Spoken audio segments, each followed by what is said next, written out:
Hey Bourbon Bay, this is Steven. I'm here at Bay Distillery. It's a craft distillery in Tampa. And I'm here with Mark and Patrick.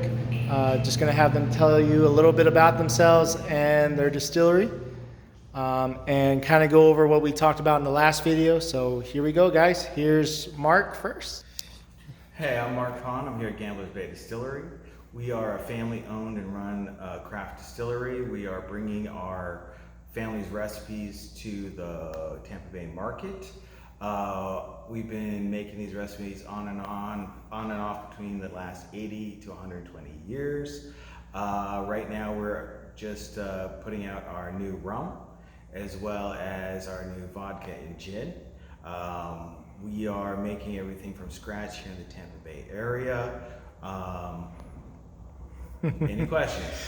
Yeah, so if you want to kind of go over like some of the setups that you guys have, like you were just telling me with the... So our basic setup is all of our stuff comes in the big 10-foot door, comes into our distillery. We then grind it in our grain room right here or store it as needed. From the grain room, as we either put our molasses and rum wash into our mash tun. Our mash tun, even for our rum, is heated up to about 170 degrees to increase how much is the solvability as well as pasteurization. And then we go ahead and for our whiskeys, ryes, and bourbons that are coming out, we use this to convert our starches into sugars. After it's been, after we mash and everything's into sugar water, we drain it out here to our fermenter, and we put it into our fermentation room. Our fermentation room is specially designed to keep everything to within 1 degree. We strongly believe that temperature affects the way yeast acts, giving off different ketones and esters and flavoring your alcohol. We keep it within 1 degree, whether it's 40 degrees in the winter or 90 degrees here in the summer, we get a consistent product. From there, we go ahead and put it in our barrels. Yep. Right now, we have our rum barrels that are going right now. We're about to empty them on Friday. For our rum, we use All American New Oak, White Oak. These ones out of West Virginia. Those ones are out of Missouri. Only used once, so we get the finest product out of it.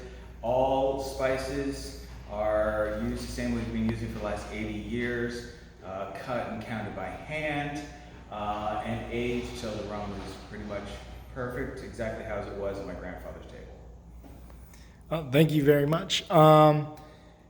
And I think like so you were talking about some of the rye whiskey that you guys were going to be coming out with too? So one of the things we are super excited about doing is we are moving to 100% Florida agriculture. Yeah. All of our molasses is here from Florida.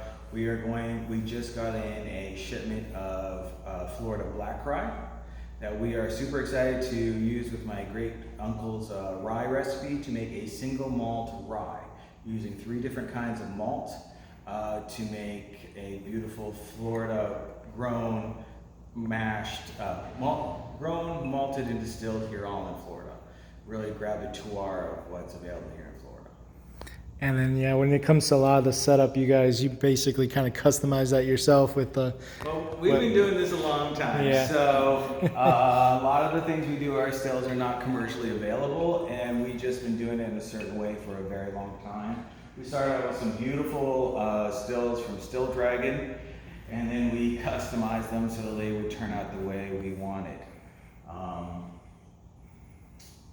Our rum we run through about 4 plates for our final cut, 3 plates for our final cut, and our vodka we run through 24 plates to make about as clean and pure a vodka as we possibly can. And you want to just tell my Bourbon Bay guys like what kind of happens during that process with the chemistry knowledge? You kind of break it down. When we make rum, the goal is to grasp all those other flavors we fermented. The ketones, the esters, the large sugars. So we only use a few plates. We want to make a nice clean alcohol, and then we also want to have all those other flavors. This is true when we make whiskey or we make bourbon. We only use one plate. When we make rum, we use three, and this one's just here for show. And when we make vodka, though, you want to make as clean and pure and a spirit as you can. So we actually run it through a metal column, which is 24 plates, and we have a beautiful glass column, which you can see on our Instagram and stuff. That is another, I mean, that's 12 plates for that, and then 12 plates that come over here and we run it through. Every plate actually acts as a valve in distillation, letting ethanol go up and having water and everything else fall to the bottom. This gives you the cleanest vodka you can, up to about 96% ethanol, at which point you need a vacuum distillation to get it higher. But that's vodka versus rum or whiskey. In the rum and whiskey, this is where the distiller's skills really shine, letting in all those other flavors. Distilling is all about the choices you make and ending up in a product that has not only good ethanol, but also all those other flavors that we all appreciate so much. Yeah. Well, I appreciate that, guys. And hope you guys got a little bit more of an insight from what we talked about in our last video. And hope you really enjoyed this. I highly recommend you guys checking out Gambler Bay. They make some amazing rum and also some great vodka. And like they said, they're coming out with some whiskeys. So yeah, definitely come and check them out, and definitely call ahead though first. So hope you guys enjoyed, and cheers.